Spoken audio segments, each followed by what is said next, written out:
Mana uzun upakovkasi, mana uzun upakovkasi. Xudo xolasa bizda ham imkoniyat qo'ying, bizda imkoniyat bor buni qilishga. Mana plus, mana sabzi. Siz lol qoldirayotgan so'zimi hammasi? Bu sabzi mana. Upakovkani qarang. Mana qadoqlashlarni qarang. Korovkada, gufra kartonlarda zamon talablariga javob bergan qadoqlar. Oddiy rediska chesnoy bir xilda aldamayapti. Rediska o'qlamayapti. Mana uzumlar, mana. Otangga rahmat uzumlar. Kecha ham ko'rganman. Uzumni qarang. Boshini ko'tara olmaysiz. Assalomu alaykum. Sog'lig'ingiz yaxshimi? Gilosingiz tugadimi? Mana upakovka nimaga urg'u qaratyapmiz? Qadoqlaylik, yaxshi eksport qilaylik. Darrov gapirsak, dehqonni yomonlamang, bog'bonni yomonlamang. Akalar, biz bir dona O'zbekistonda yashagan fuqaroni yomonlaganimiz yo'q. Ishlamayotgan qatlam, o'qilayotgan qatlam, turishini oldi sotib qilayotgan qatlam, do'ngiboy sotayotgan qatlam. Shu qatlamni gapiryapmiz.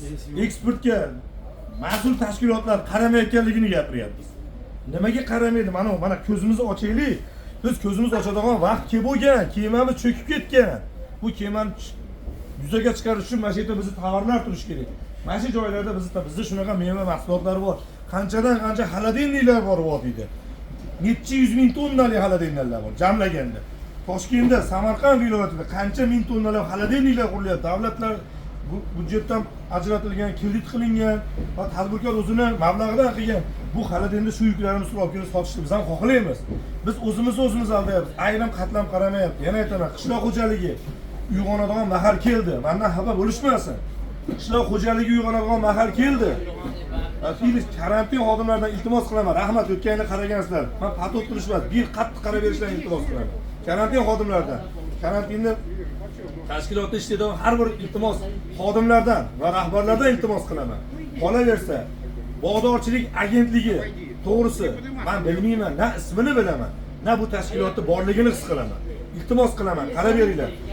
Viloyat hokimini investitsiya bo'limi zamlaridan iltimos qilaman, rahbarlardan iltimos qilaman. Shu joylarda biz yukimiz sotilsin. Shu bizning vatanimizni. Yana aytaman. Mana pasportni emblemani o'zida mana tursin. Mana qanday chiroyli, mana O'zbekistonning gerbi. O'zbekiston, brend O'zbekiston bunday tursin. Qanday zo'r bo'ladi, qanday chiroyli bo'ladi, qanday go'zal bo'ladi. Qanday xalqimizga valyuta oqimi kiradi. 3,5 milliard bilan qo'yilgan.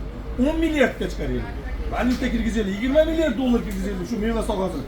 Faqat tizimda o'g'lash kerak. O'qlangan mahsulot, qaramayotgan dehqon, qaramayotgan zakatovshi, qabulxona egasi, qaramayotgan bozor, Oltiariq bozori bo'ladimi, Hud City bozori bo'ladimi? Meni qabulxonam bo'ladimi? Mana zakatovshi bor. Menga chora ko'rishlayni oling. Har bir fuqaroga, har bir brokerga, har bir dehqonga, har bir bog'bonga. Agronomlarimiz qani? Qaramaydi agronomlarimiz. Qayerda qarayapti? Qishloq mahallalarda agronom bo'lish kerak. Bog'dorchilik qarash kerak. Hamma qarash kerak. Iltimos qiladim rahbarlardan shu darajada biz shu joylarda biz O'zbekistonda mahsulotni, Rossiyani dasturxonda, Yevropa, dunyoni zabt etishimiz kerak. Dunyoni shu pasportlarimiz kerak. Baralla baqirib gapirishimiz kerak. O'zbekning mahsuloti, O'zbekistonda yukilgan baralla jaydari bana akalar. O'zbekning deyarli sotasini sotmaysiz.